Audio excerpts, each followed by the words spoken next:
Hello friends and my dear students, welcome to our channel. मैं राजेंद्र मंडलोई आपका हमारे channel पर स्वागत करता हूं। आज का हमारा वीडियो है क्वार्टरली एग्जामिनेशन 2021-22 विषय अंग्रेजी। इस पेपर का हम सॉल्यूशन आपके लिए लेकर आए हैं। चैनल पर यदि आप नए हैं तो चैनल को आप सब्सक्राइब करें, साथ ही आपके फ्रेंड्स, रिलेटिव, क्लासमेट्स के पास इस वीडियो को शेयर करें।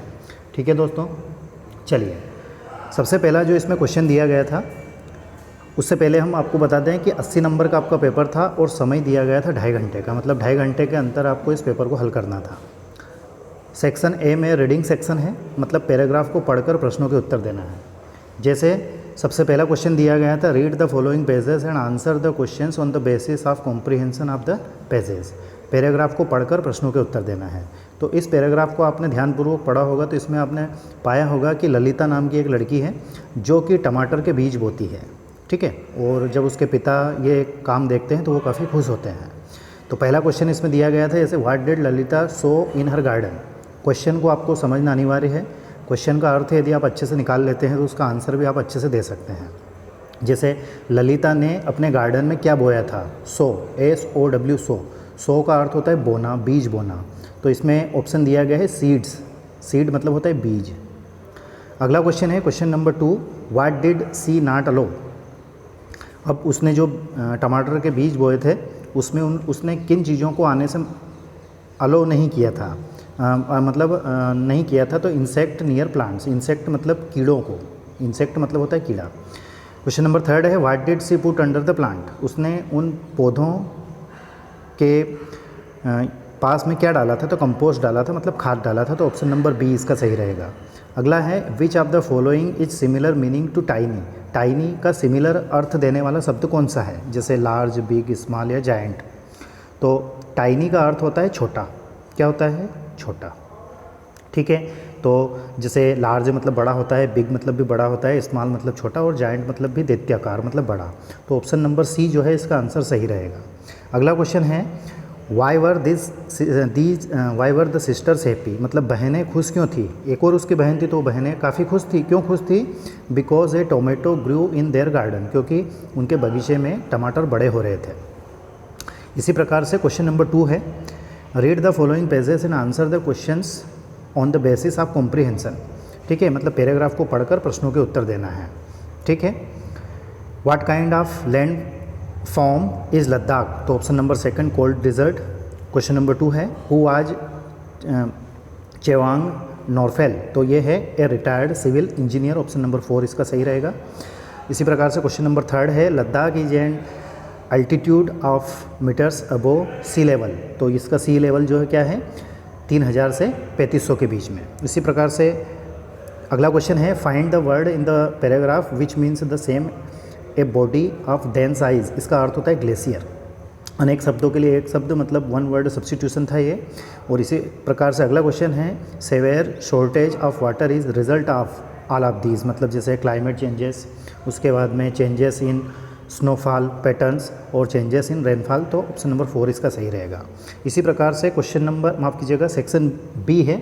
तो सेक्शन बी में राइटिंग स्किल है। राइटिंग स्किल में पहला क्वेश्चन दिया गया है, जैसे read the following pages and make notes on it, give a suitable title. मतलब पैराग्राफ को पढ़कर नोट मेकिंग करना है और उसका टाइटल ढूंढना है।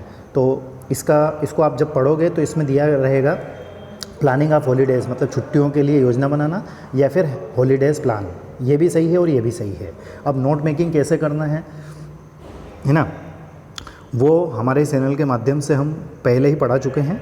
और वो वीडियोज़ यदि आप नहीं देखे हैं तो प्लेलिस्ट में जाकर उन वीडियोज़ को देखना है कि आप नोट मेकिंग समरी अच्छे से कैसे कर सकते हैं। ठीक है दोस्तों, और उसकी लिंक मैं इस वीडियो के डिस्क्रिप्शन में भी दे दूंगा, तो वहाँ से भी आप देख सकते हैं, ताकि आने वाली अगली एग्ज़ाम में आप कोई गलती ना करें। क्वेश्चन नंबर 4 है, who are Nishant residing at 43 Anupam Nagar civil lines Jabalpur MP, write a letter to your friend inviting him your elder sister marriage.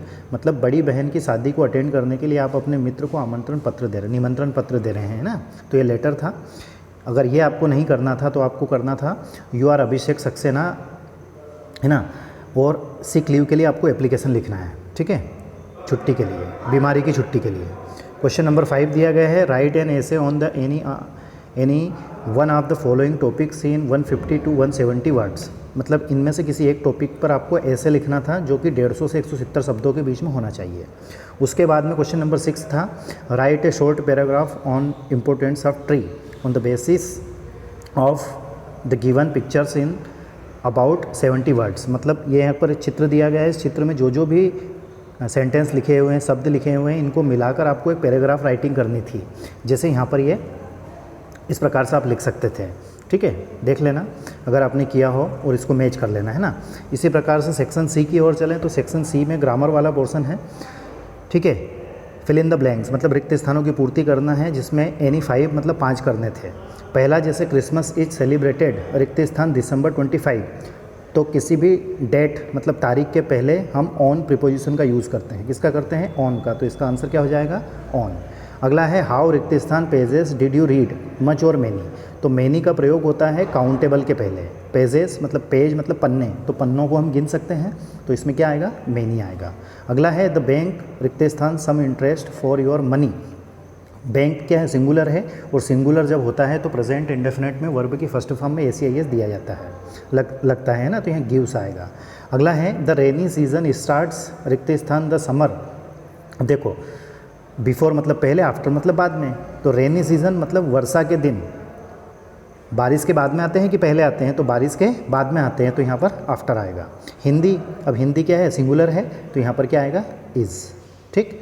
अगला है शरद रिक्त स्थान watching TV when the power went of, तो शरद क्या है? सिंगुलर है, और सिंगुलर के साथ में वाज और वर्ब में से वाज आता है।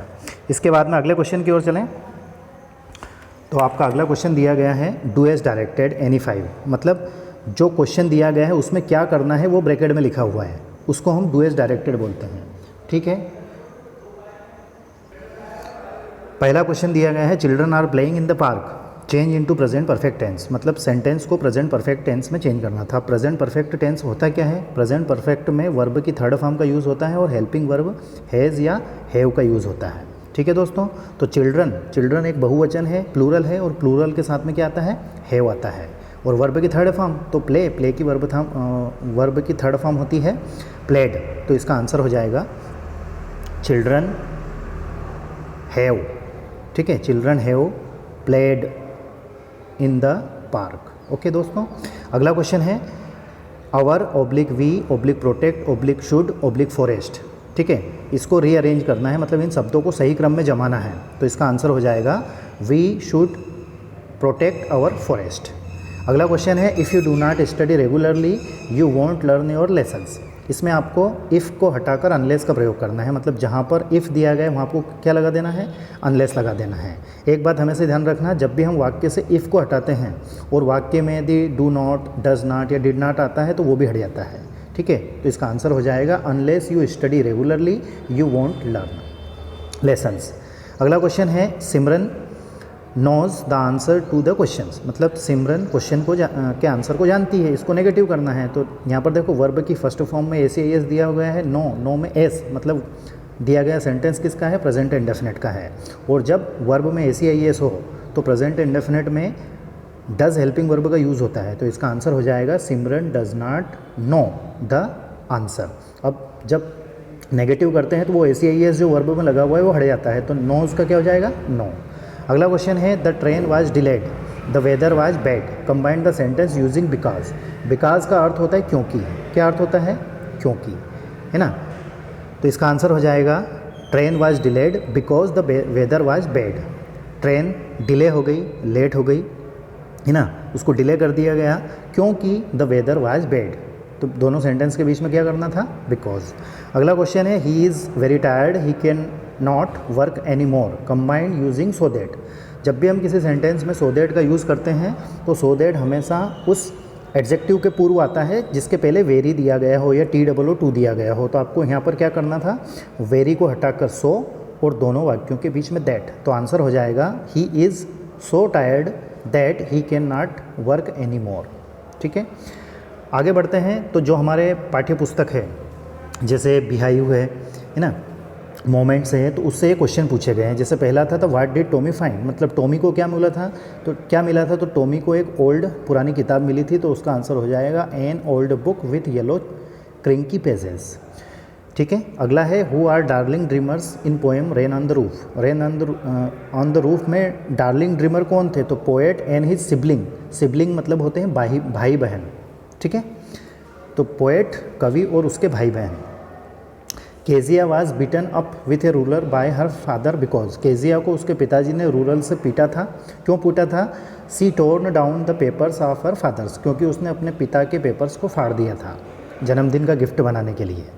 अगला है where did Bismillah play the shehnai on 15 August 1947। Bismillah Khan ने 15 अगस्त 1947 को शहनाई कहाँ बजाई थी? तो वो रेड फोर्ट में बजाई थी।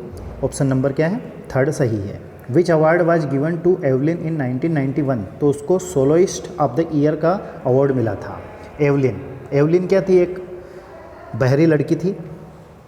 अगला है which national award was confirmed on उस्ताद बिस्मिल्लाह खां? तो सभी उनको मिले थे, पद्मश्री, पद्म विभूषण, माफ़ कीजिए Padma Bhushan, the Padma Vibhushan, all of these. तो ऑप्शन नंबर 4 जो है इसका आंसर सही रहेगा।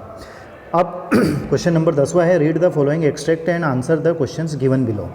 इस एक्सट्रैक्ट को पढ़कर प्रश्न के उत्तर देना है। तो एक्सट्रैक्ट क्या होता है?